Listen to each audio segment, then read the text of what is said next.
kusikia yale Kristo kaandaa kwa walio wake. Jicho halijawahi ona, ewe halijasikia yale Kristo kaandaa kwa walio wake.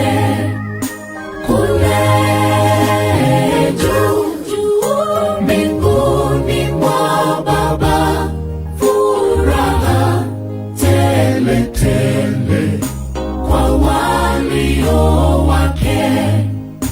Kule juu mbinguni mwa Baba, furaha tele tele kwa walio wake.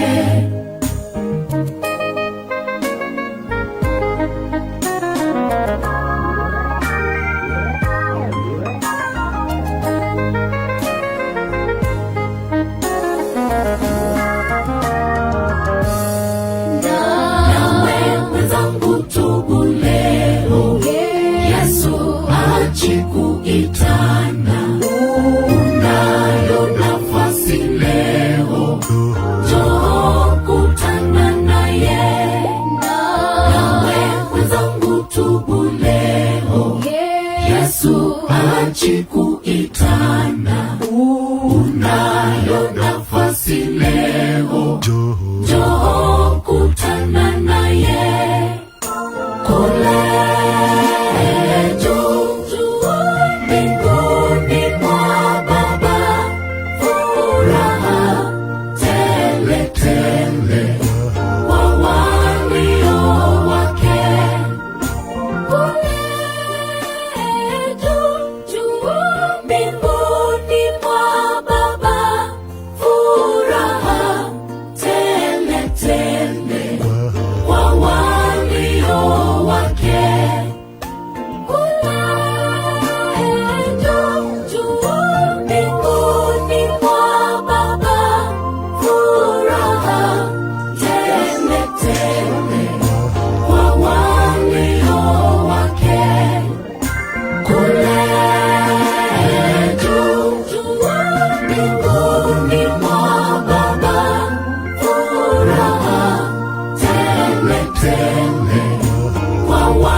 mbinguni ni furaha.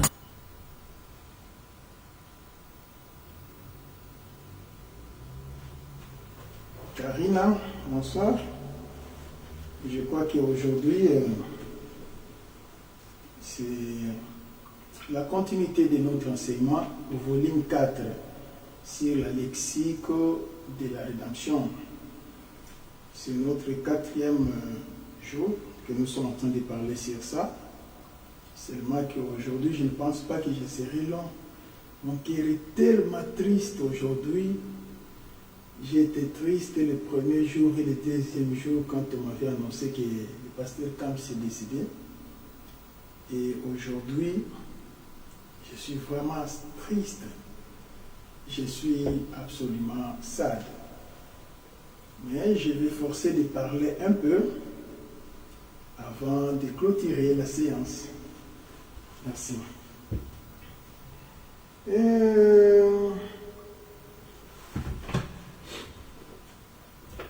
Dans la lexique de la rédaction, je dis ceci. Quand on dit lexique, c'est tout simplement une petite dictionnaire. C'est-à-dire quoi? C'est un manuel qui sert à à consulter rapidement les définitions, les significations de quelque chose. C'est ce qu'on appelle lexique. Alors, ici, nous sommes en train de parler sur le lexique de la rédemption. Ceci voulait dire que nous sommes en train de définir plusieurs paramètres pour enlever la confusion dans les têtes des enfants de Dieu, dans les têtes des serviteurs de Dieu, dans les têtes des chrétiens. Parce que il y a des choses, écoutez-moi très bien, je l'ai toujours dit, quand je prononce de tels mots, ça sème des confusions dans les têtes des gens. Si vous êtes enfant de Dieu converti, sachez-le que nous avons 3 Bibles. 3 Bibles dans la vie. Dans la vie de tout enfant de Dieu converti, il doit avoir 3 Bibles. La première Bible, c'est ça. La parole écrite. La deuxième Bible, c'est ce que le Saint-Esprit apporte. Le Saint-Esprit apporte tantôt des nouveautés, des nouvelles choses qui ne sont pas écrites ici dans la Bible.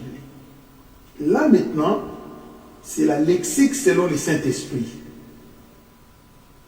Vous voyez comment ça se passe. La troisième Bible, c'est l'expérience d'un enfant de Dieu avec la divinité. Ton expérience avec Christ, ton expérience avec le Père, ton expérience avec le Saint-Esprit, ton expérience avec les anges, les saints anges de Dieu. Ce n'est pas les saints anges cités à l'Église catholique, mais les anges du ciel. Vous voyez maintenant comment ça se passe. Votre expérience avec les célestes, ça constitue un volume de la Bible. C'est pourquoi j'ai dit que dans la vie de tout enfant de Dieu, il y a 3 Bibles. Il y a 3 Bibles. Il y a 3 Bibles. La première Bible, c'est la Bible écrite. La deuxième Bible, la Bible que le Saint-Esprit apporte dans la vie d'un enfant de Dieu. La troisième, c'est ton expérience avec la divinité. Très bien.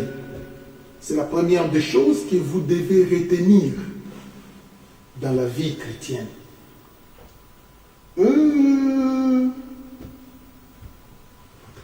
La parole écrite, c'est ça ce que nous appelons les logos. Les logos, c'est ça. C'est la parole écrite. Vous voyez comment ça se passe. De Genèse à Apocalypse, c'est ça qu'on appelle les logos. Mais en réalité, dans ce que nous appelons les logos,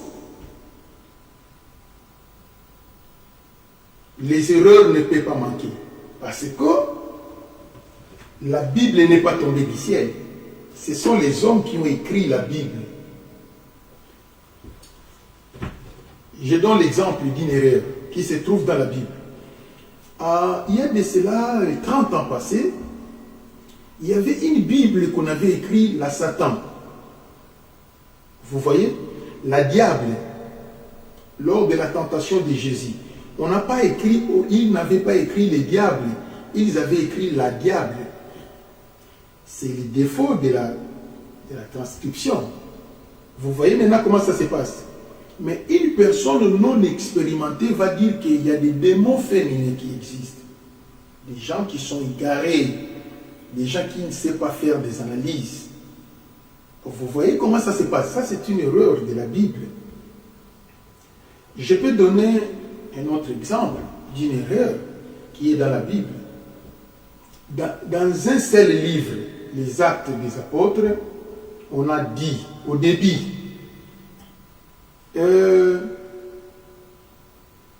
la voix a tonné devant Saoul, et Saoul seul avait vu l'éclair.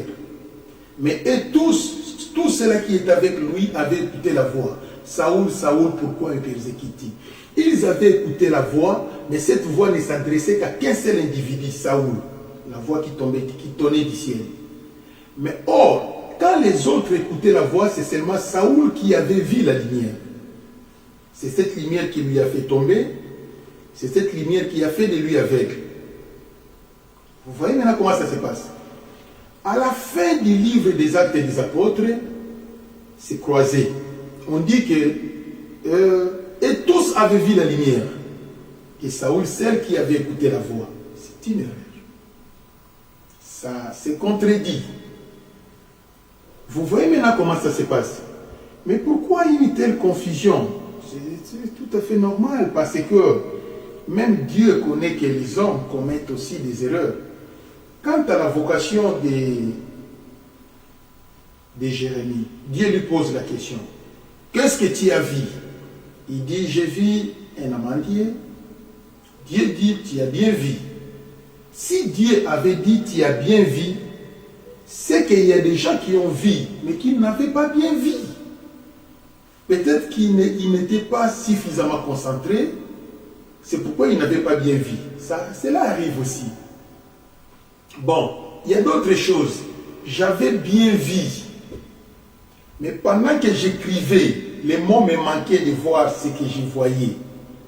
J'écris seulement ce que je suis en train d'imaginer, ce que je voyais, comment je peux les écrire. J'écris seulement par rapport à ce que je connais. J'ai écrit. Ça perd l'impédance de la vérité que tu avais vue. Vous voyez maintenant comment ça s'est passé. Jean, quand il avait écrit les livres d'Apocalypse, il voyait des choses comme des sauterelles. Il a dit comme des sauterelles. Mais en réalité, il n'y a pas de sauterelles qui peut avoir les visages des noms. En réalité, il n'y a pas de sauterelles qui peut avoir des quais comme les scorpions, qui doit avoir des ailes comme des je ne sais quoi. Vous voyez comment ça se passe. Mais c'est une façon pour lui de nous faire comprendre que je voyais des choses comme des sauterelles. Et pareil pour la vision des chevaux. C'est une façon pour lui de nous faire comprendre. Mais c'est qu'exactement lui avait vu. C'est lui-même qui connaît. C'est lui-même qui connaît. Vous voyez maintenant comment ça se passe. En ce moment-là, tu peux perdre la pédale et tu perds l'impédance de ce que la Bible a écrit. Toi-même prophète.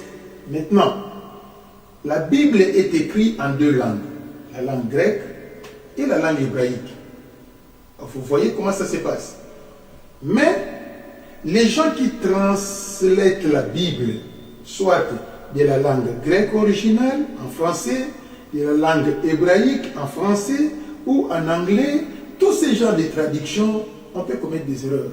C'est pourquoi moi, avec le peu d'expérience que j'ai avec les Seigneurs, je recommande toujours les gens d'utiliser Louis II 1910. Il faut toujours utiliser Louis II 1910. C'est une Bible que je considère standard. C'est une Bible standard qui peut t'aider facilement. Parce que dans des français courants, il y a pas mal de fautes. Là où on a écrit impudicité, dans les français courants, on écrit impureté. Ça perd l'essence. Ça perd absolument l'essence. Vous voyez comment ça se passe. C'est de cette manière-là. Vous voyez. Et il y en a beaucoup de Bibles, surtout les Bibles qui sortent récemment. Les Bibles qui sortent récemment, il y a la prière du remerciement. Mais dans la Bible, la prière du remerciement n'existe pas. Mais dans des nouvelles versions, des nouvelles Bibles qui sortent actuellement, on a incorporé la prière du remerciement. C'est comme ça que ça se passe. Dans des nouvelles Bibles, c'est probable qu'on incorpore les combats spirituels. Ça n'existe pas. Les combats spirituels de la manière dont nous les faisons. Mais en réalité, dans la vraie Bible, ça ne se passe pas comme ça. La manière dont la Bible a parlé sur les combats spirituels, ce n'est pas toujours chasser les démons. Mais non. Les combats spirituels, c'est résister au diable lors des épreuves. Le combat spirituel, c'est sauter la tentation. Quand il voit la tentation venir, il faut contourner. Vous voyez, savoir fuir les péchés. Tout ça, ça fait partie des combats spirituels. D'ailleurs, c'est ça les vrais combats spirituels. Vous voyez maintenant comment ça se passe. Donc, le vrai combat spirituel, c'est de résister comme Job, qui avait résisté devant une épreuve époustouflante. Vous voyez, c'est ça l'essence du combat spirituel, sans pourtant marginaliser. Le démon sort au nom de Jésus, ça fait aussi partie des combats spirituels aussi. C'est de cette manière-là que ça se passe. Je crois que vous êtes en train de me comprendre. C'est pourquoi je dis, et il y a aussi des failles. Quand est-ce que les failles est venues? Les failles est aussi venues, pouvaient aussi venir, quand à tout moment les enfants d'Israël partaient en captivité, les rouleaux étaient toujours déchirés, brûlés, mais le peu qu'on avait conservé, c'est cela qu'on avait rassemblé pour façonner ce qu'on appelle la Bible. C'est comme ça que ça se passe. C'est pour cela, les livres qu'on n'avait pas considérés ici étaient considérés comme des livres apocryphes. Vous voyez comment ça se passe. Voir les livres d'hétérocanoniques, ce sont des livres apocryphes, mais qui avaient été canonisés après par l'Église catholique. C'est comme ça que ça se passe. Vous voyez, nous avons plusieurs livres apocryphes.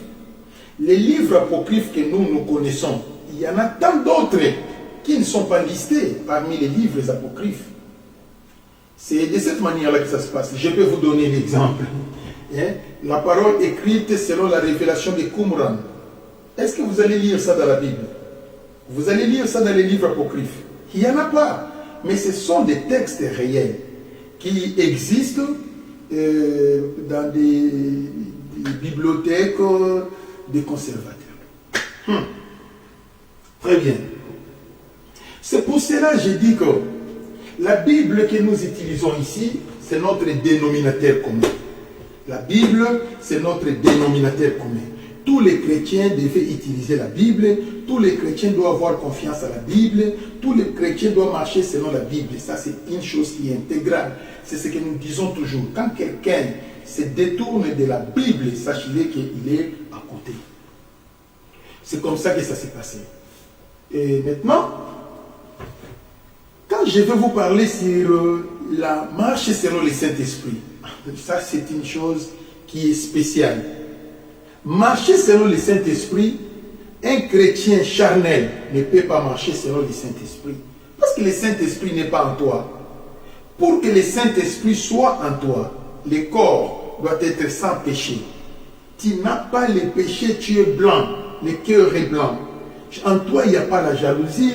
En toi, il n'y a pas le mal. En toi, il n'y a pas les mauvaises intentions. Le cœur est comme ça. Voilà. Le cœur est blanc comme ça. Donc, dans le cœur, on ne peut pas trouver la jalousie. Dans le cœur, on ne peut pas trouver la rivalité. Dans le cœur, tu ne peux pas penser mal à quelqu'un. Donc, quand vous pensez mal à quelqu'un et qu'il est innocent, c'est un péché devant Dieu. Vous voyez. Donc, et nous avons les péchés par rapport aux païens, nous avons des péchés par rapport aux chrétiens charnels, nous avons des péchés par rapport aux chrétiens enfants de Dieu, c'est-à-dire quoi, les chrétiens enfants de Dieu, les gens qui marchent selon la pureté du cœur. Nous avons des péchés par rapport à la sanctification, nous avons des péchés par rapport à la sainteté. Dans tous les niveaux, il y a des péchés qui existent. Je peux vous donner un exemple. Un péché par rapport aux païens. Empoisonner quelqu'un, ce n'est pas... Pour eux, c'est normal. Quand tu es politicien, et celui-là, c'est un obstacle, il faut tuer, tu envoies des bandits au tir. Ça, ce sont des païens qui le font. Bon, quand quelqu'un devient maintenant un chrétien charnel, celui qui est un chrétien charnel, il peut tuer, il peut faire le mal, mais c'est difficile à un chrétien charnel de blasphémer devant Dieu en public comme ça. C'est très difficile. Mais un païen, il peut dire je suis athée, il va insulter tous les dieux. Mais un chrétien charnel aura peur de blasphémer, aura peur de blasphémer contre Dieu. Il aura des réserves parce qu'il a quand même la notion, une certaine éducation sur l'existence de Dieu Tout-Puissant. Là, il est chrétien charnel.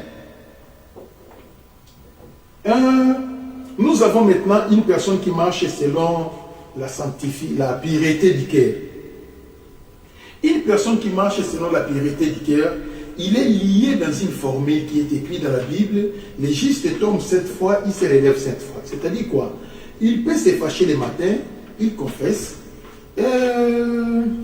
Il peut mentir à 12 heures, il va confesser.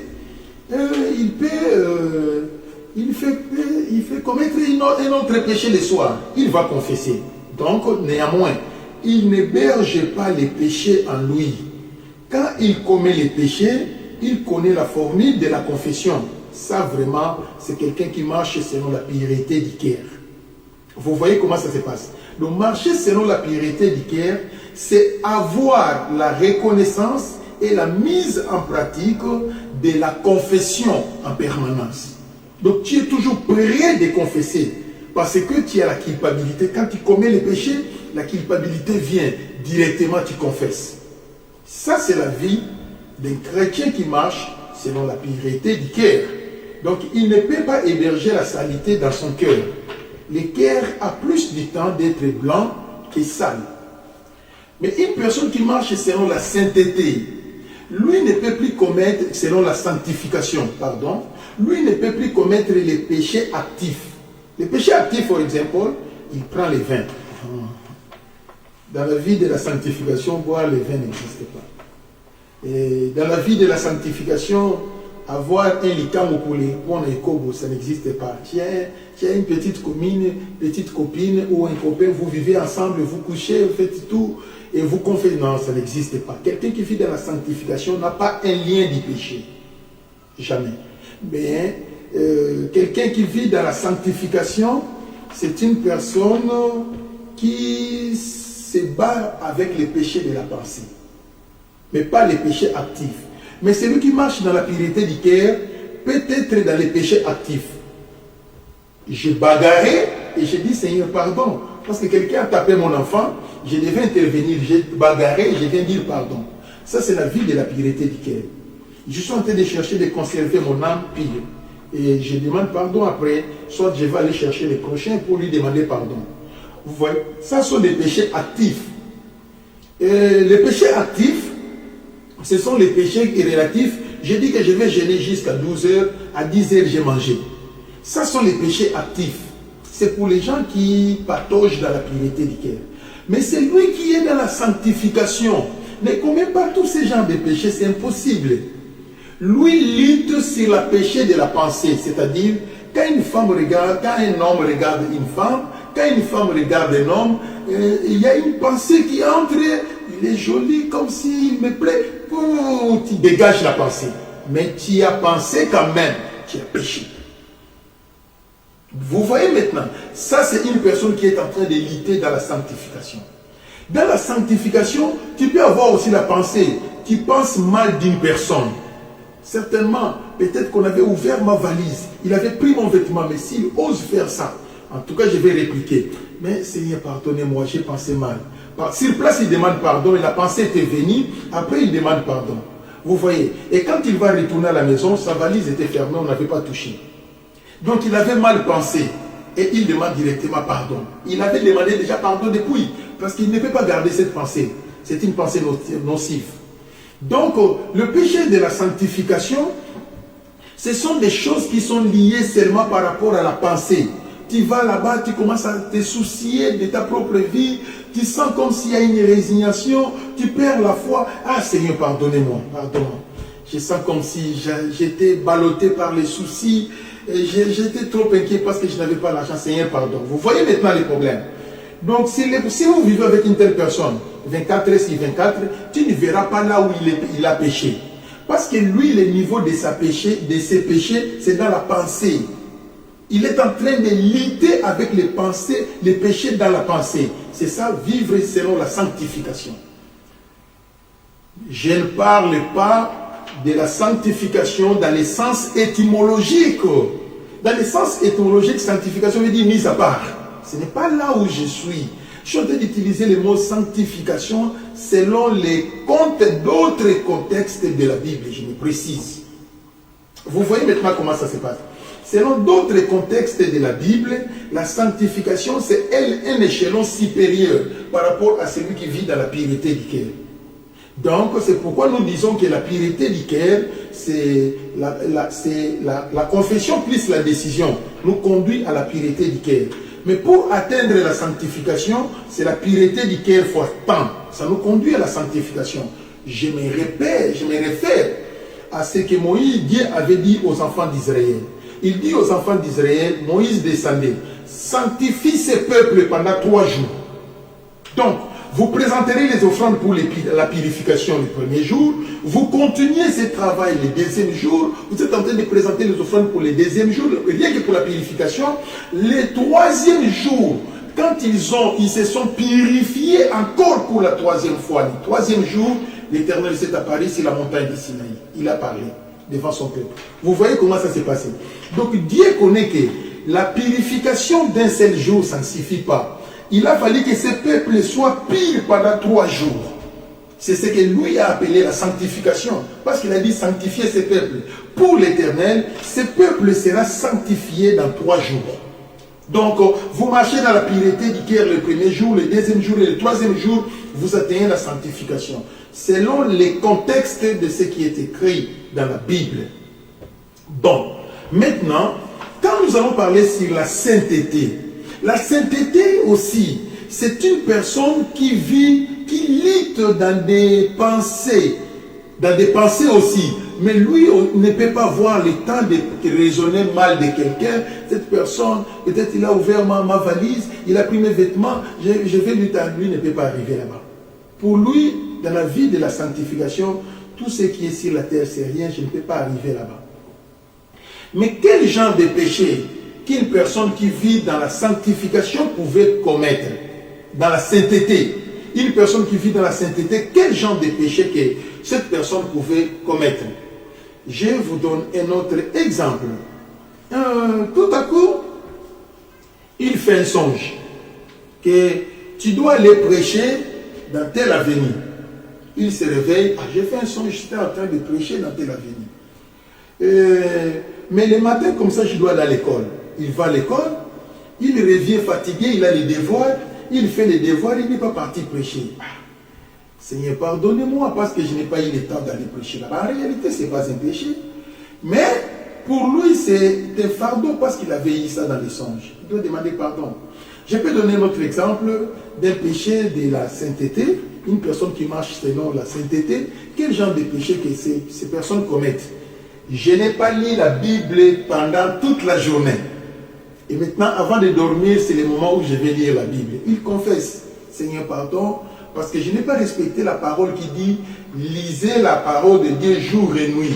Et moi, j'ai fait toute la journée sans lire la Bible. Seulement au temps du soir, je vais dormir et je vais lire un chapitre, pardonnez-moi. Une personne qui vit selon la sainteté, il est impossible à cette personne de faire 3 jours sans faire l'adoration à l'Éternel. Il est toujours âgé, il doit avoir le temps de louer et adorer l'Éternel. Ça, c'est marcher selon la sainteté. S'il ne le fait pas, il confesse. Il est toujours dans la prière d'intercession, il prie pour les autres. S'il ne le fait pas, il doit confesser. Vous voyez maintenant comment ça se passe? C'est de cette manière-là que ça se déroule. Et une personne qui vit selon la sainteté, c'est difficile, hein? Tu vas faire 7 jours, manger sans gêner.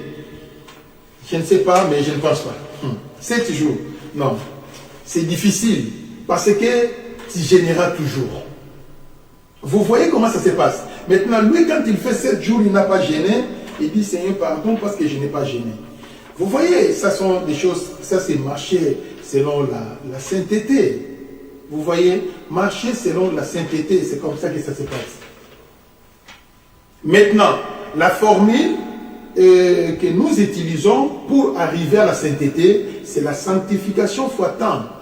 Vous voyez, quand vous marchez dans la sanctification pendant quelques jours, vous arrivez à la sainteté. Mais or, en réalité, Et les mots sanctifiés et les mots saints, ça signifie toujours mis à part. Quoique dans d'autres contextes, ça signifie l'état de la clarté, l'état de la blancheté, l'état de l'éclat. Comment vous êtes éclaté, comment vous êtes blanc, vous êtes pur devant le Seigneur. Je me suis fait comprendre peut-être aussi avec cela. Alors, marcher selon la parole et marcher selon le Saint-Esprit, c'est différent. Marcher selon la parole, c'est la Bible. C'est ce que nous appliquons tous les jours. Mais marcher selon le Saint-Esprit a d'autres choses qui nous révèlent. Et il te révèle quelque chose qui est propre en toi. Ça ne concerne pas les voisins qui dorment avec toi sur le même lit. Ça, jamais. Aujourd'hui, la Bible dit, méditez la parole jour et nuit. Mais le Saint-Esprit peut venir te parler. Lui te parle. Il faut méditer jour et nuit. En ce moment-là, tu n'es pas lié dans la loi de la parole écrite. Tu es lié dans la loi du Saint-Esprit maintenant. Si tu ne médites pas, tu commets un péché. Ça devient un péché actif. Mais celui qui est écrit, qui est lié dans la loi de la Bible, ça peut ou ne pas être actif. C'est comme ça que ça se passe. Marcher selon le Saint-Esprit, c'est très difficile la vie de marcher selon le Saint-Esprit. Tu peux avoir la pensée, tu dis que bon, je n'ai rien à faire, je vais aller me promener en ville, je vais seulement balader en ville. Tu prends douche, tu te laves, tu te parfumes, pendant que tu fais sortir, il te dit non, reste à la maison. Tu retournes à la maison.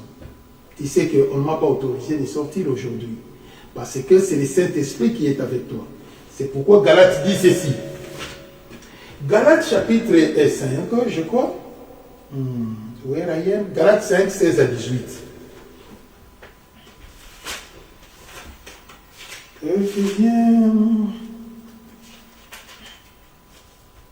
Galates chapitre 5, dans le verset 16 à 18, il est écrit, j'ai dit donc, marchez selon le Saint-Esprit et vous n'accomplirez pas les désirs de la chair, car la chair a des désirs contraires à ceux de l'esprit et l'esprit en a des contraires à ceux de la chair. Ils sont donc opposés entre eux afin que vous ne fassiez point ce que vous voudriez. Si vous êtes conduit par l'esprit, vous n'êtes pas sous la loi. Or, les œuvres de la chair sont manifestes. Marcher selon le Saint-Esprit pour ne pas accomplir les œuvres de la chair. Vous voyez comment ça se passe?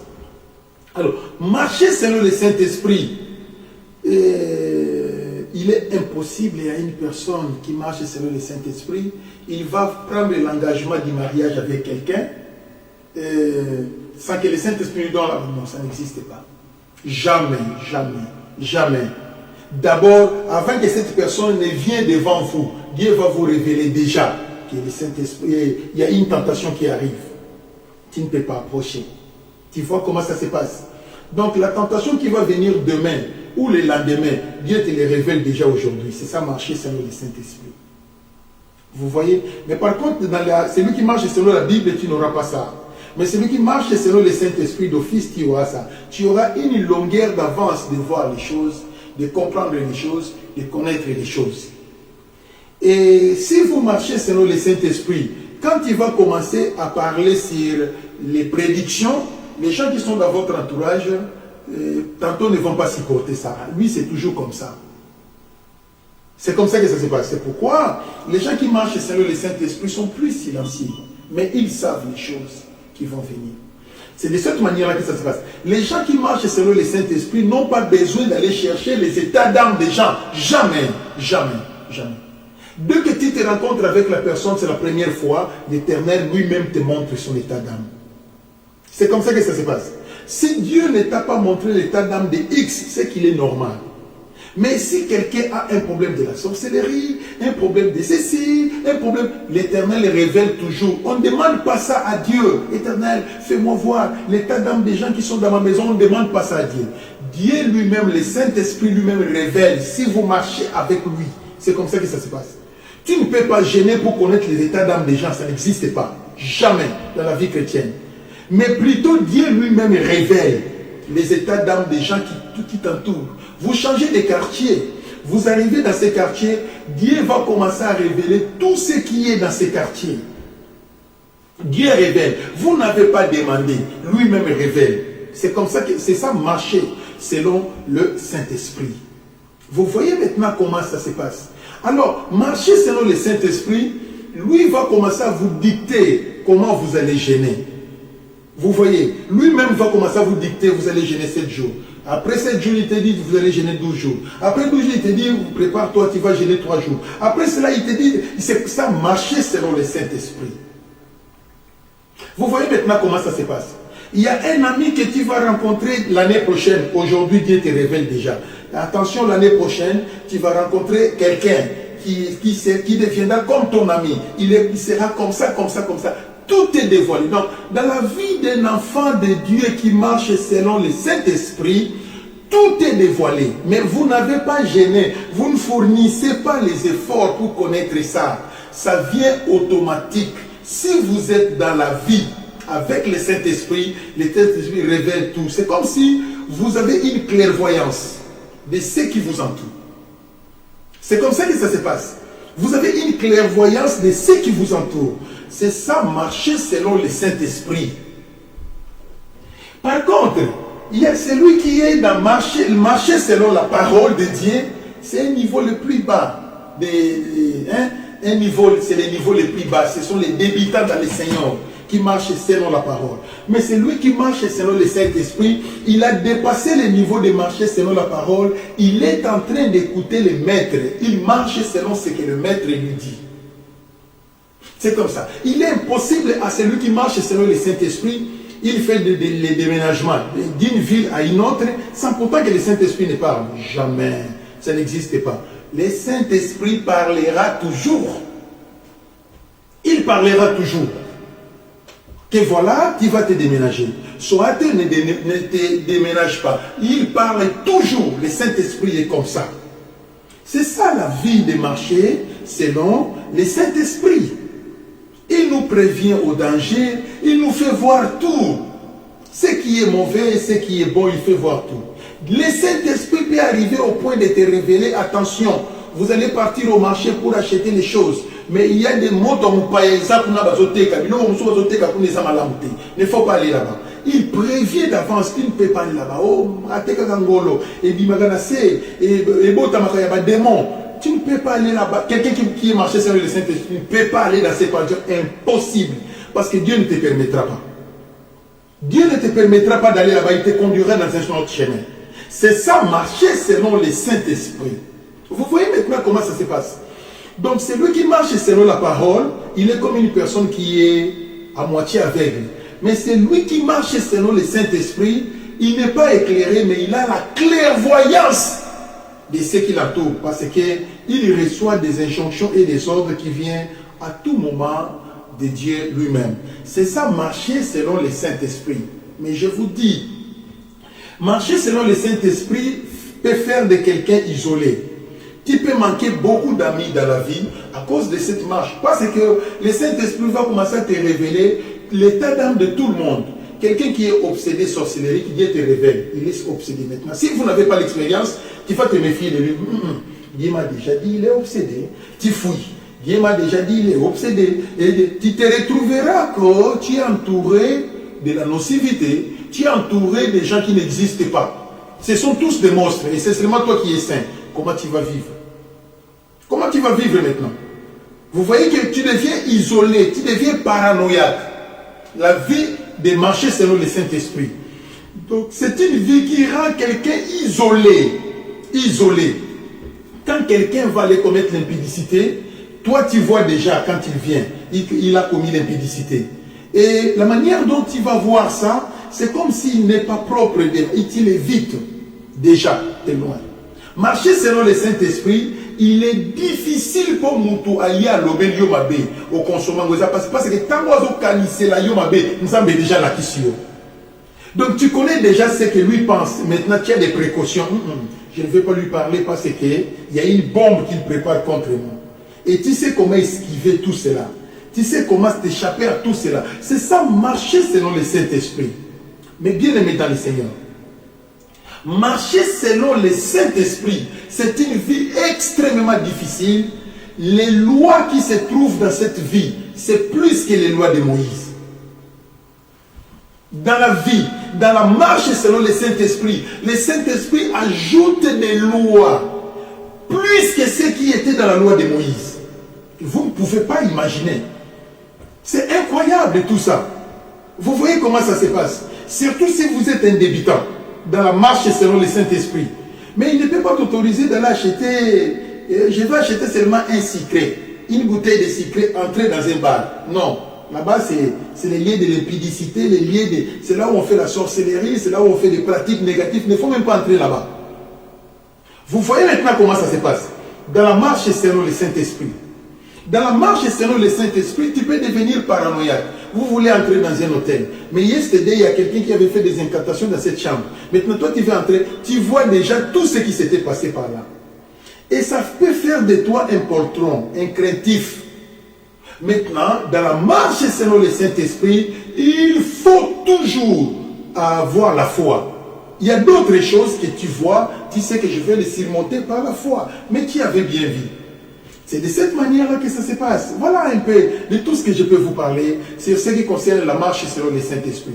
Donc quand ta famille va commencer à comploter contre toi, tu as déjà vu ça. Tu connais déjà. Et tant qu'une tierce personne complote que tu connais déjà, la pensée que lui est en train, tu connais ça déjà. Et c'est une vie qui est... tu peux avoir plusieurs ennemis. Parce que quand tu connaîtras tout, les gens vont commencer à t'éviter, les gens vont commencer à te fouiller. C'est pourquoi, et moi dans ma vie, les gens qui sont à Kinshasa ont toujours eu tendance à dire que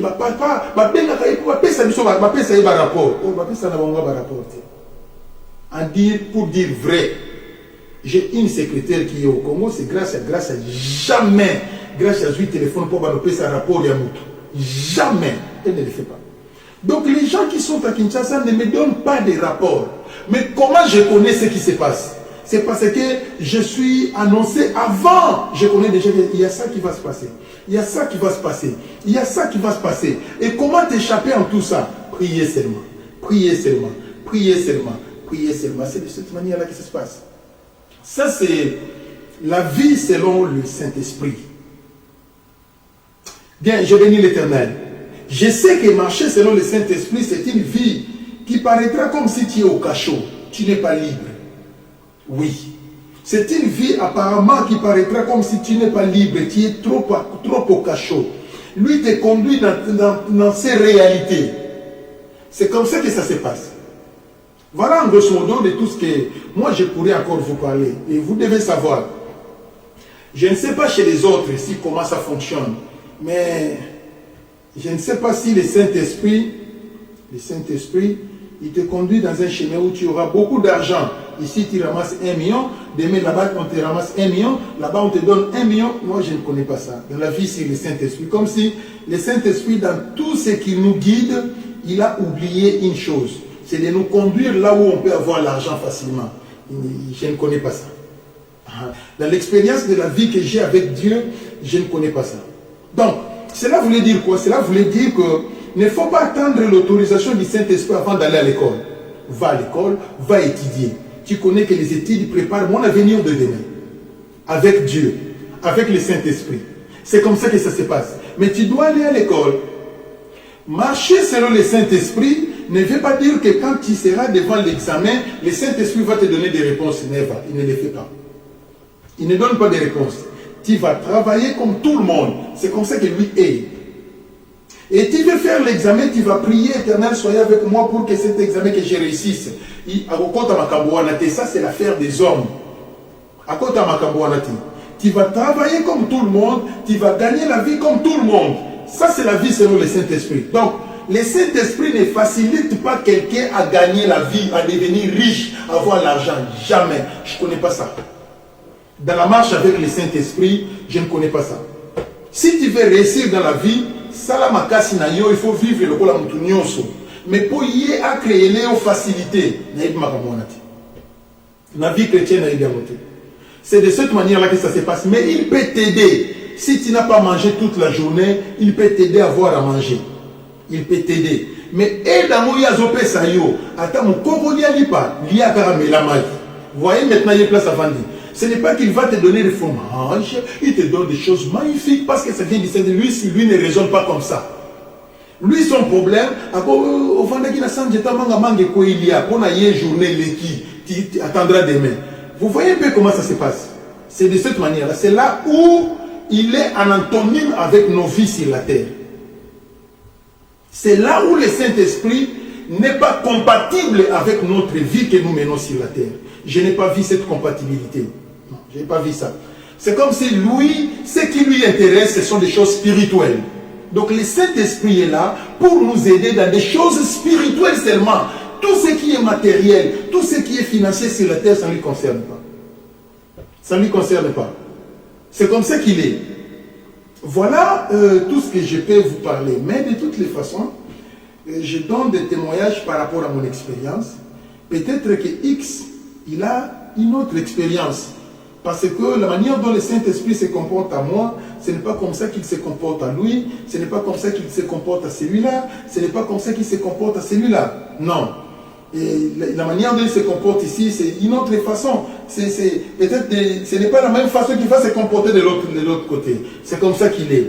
Mais je n'ai pas l'expérience que voilà, le Saint-Esprit conduit quelqu'un sur les chemins de bonheur, tu reçois l'argent facilement, tu reçois tout facilement. Lui, tu te donnes le mariage facilement. Non. Ça, ce n'est pas son problème. Le problème du mariage, c'est un problème qui est lié à la bénédiction de votre famille. C'est tout. Ne pas voir le mariage, c'est lié à la malédiction de votre famille. Ça ne lui concerne pas. Lui, zappe tout ça. Ça ne lui concerne pas. Lui, son problème, il quadrille les gens sur la spiritualité, c'est tout. C'est comme ça que lui est. Voilà, en grosso modo, de tout ce que je peux vous expliquer, de tout ce que je peux vous enseigner aujourd'hui, c'est ce qui concerne la marche selon la parole et selon le Saint-Esprit. Je ne sais pas beaucoup continuer. Je ne sais même pas pourquoi j'ai parlé beaucoup. Je croyais parler 15 minutes. Je vous avais dit qu'aujourd'hui, je suis un peu triste parce qu'on est en train d'enterrer, on a enterré le pasteur Kams aujourd'hui. Donc jusque-là, je me pose des questions. Pourquoi un jeune comme ça doit mourir? Et en plus, il est entré dans la pastorale et il doit mourir comme ça là. Donc, ça me dépasse. Ce sont des choses que je ne supporte pas. J'ai fait semblant, j'ai fait un effort de faire semblant, tout. Et aujourd'hui, pour que je prêche devant vous, vraiment, j'ai fourni un grand effort.